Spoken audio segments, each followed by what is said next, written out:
Hi friends, మనమైతే ఇప్పుడు బెండకాయ వేపుడు చేయబోతున్నాం. దానికోసం చక్కగా కడిగేయడం. ఇప్పుడు ఆల్రెడీ ఇవి 2 సార్లు కడిగినవే. ఇవి మళ్ళా ఇలా తేట నీళ్ళల్లో వేసేసి తీసి వడేసి కట్ చేసుకోవటం అన్నమాట. అంతే. కాయలు కడగడం అయిపోయినాయి, ఇంకా కట్ చేయడం. మీరు బెండకాయలు కట్ చేసే విధానం ఏంటంటే, ఇలా తల కట్ చేసేసి ఇట్లా 4 కాయలైనా కట్ చేసుకోవచ్చండి. నేనైతే 2 కాయలే చూపిస్తున్నాను మీకు.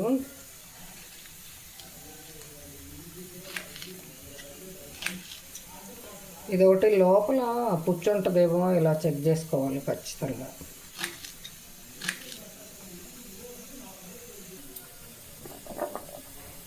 ఇలా కట్ చేసుకోవటం, గిన్నెలోకి వేసి ఉంచేసి చక్కగా తాలింపు వేయడం. కాయని ఇలా జాగ్రత్తగా పరికించి దీనికి పుచ్చు ఉందో లేదో చూసుకుని ఇట్లా తల వరకు కట్ చేసేసుకుని ఇంకా ఇదిగో ఇలా చేసేసుకోవచ్చండి. ఎంతో ఈజీ అన్నమాట బెండకాయలు కట్ చేయటం. కాకపోతే పుచ్చులు ఉన్నాయో లేవో అనేది మాత్రం కంపల్సరీగా చెక్ చేయాల్సింది అదనమాట దీని విధానం. ఈజీ ప్రాసెస్ ఇలా చేసుకోవడం. కొందరికి తోకలు ఇష్టం ఉంటుంది, కొందరికి ఇష్టం ఉండదు. ఏదైనా తోకలు అనేది మనకు చిన్నప్పటి నుంచి ఆది కాలం నుండి చేసిన పనిగా తీసేయటం అనేది.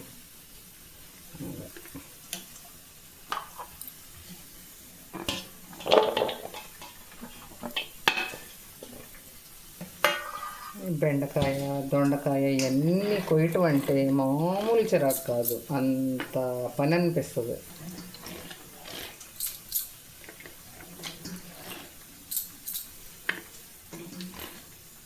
ఓ పూ తీరాల్సిన మాట ఇది మాత్రం, నిజమే కదా.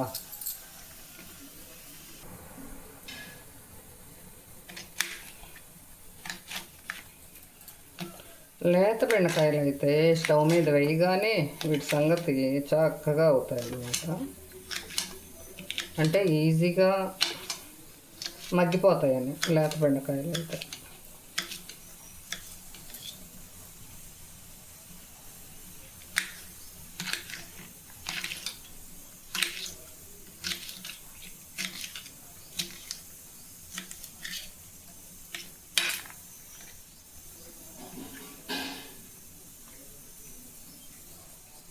ఇదేమో మురికేమో అనిపించేలా ఉంది, కానీ మురికి కాదండి, కాయే ఇలా ఉంది. ఎంత కడిగినా పోలేదు, మచ్చలు వచ్చినాయి. మరి ఏంటో లేత కాయ మళ్ళీ పైగా ఇంత లావున ఉన్నాయి, కానీ చాలా లేత కాయలు.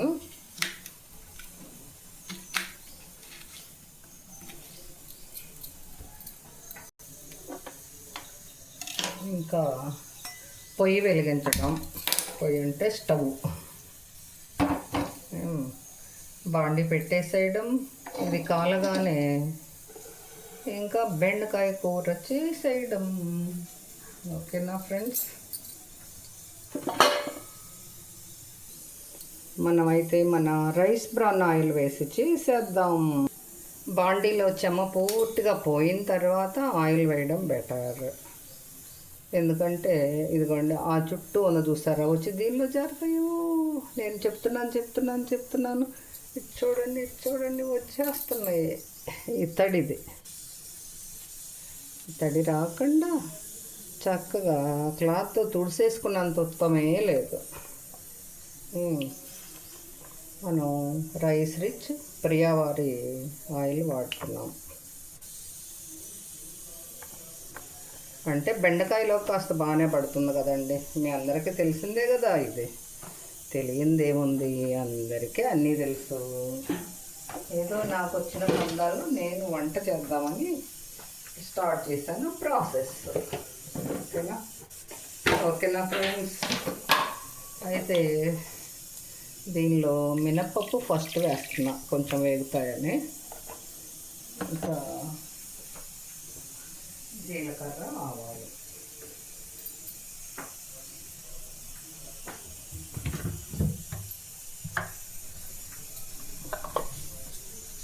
ఆవాలు కూడా వేసి చిట్టపట్టలాడిద్దాం మన ఆవాలు. ఇంకా తర్వాత ఇదిగోండి జీలకర్ర,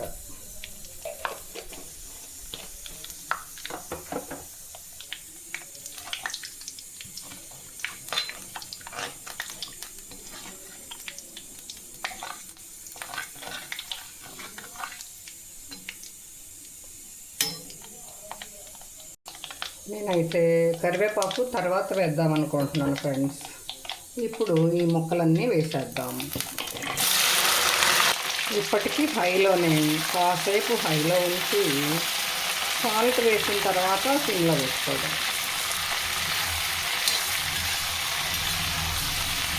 అయితే వంట ఒక్కొక్కరు ఒక్కొక్క పద్ధతిలో చేస్తారు. మనం అయితే దీనిలో కనీసం పెద్ద ఉల్లి కూడా వేయమన్నమాట.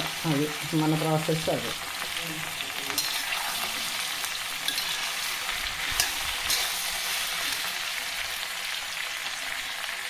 కాస్త బెండకాయకి, దొండకాయకి, మరి బీరకాయకి వీటికి సాల్ట్ చాలా తక్కువ పడుతుంది.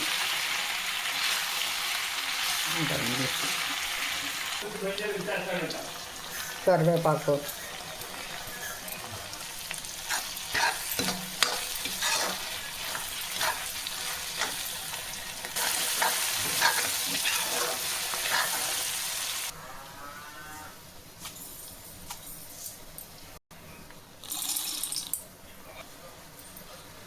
జీలకర్ర, కాస్త 2 గబ్బాలు చిన్నుల్లిపాయలు వేసి ఇది మిక్సీ పట్టి వేస్తే చాలా బాగుంటుంది.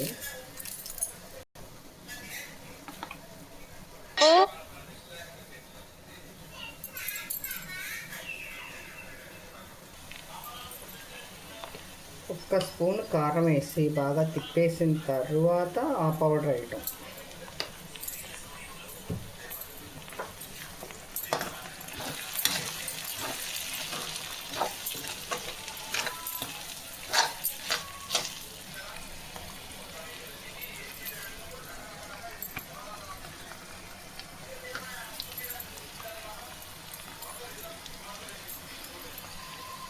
మొత్తం మిక్సీ అడుక్కల్లా జాగ్రత్తగా తీసి ఇట్లా అన్నమాట ఇలా కంప్లీట్గా తీసుకుని పౌడర్ వేసేసి ఇలా చేసేసుకోవటం అయిపోయిందండి. కూర బెండకాయ పప్పుల కూర.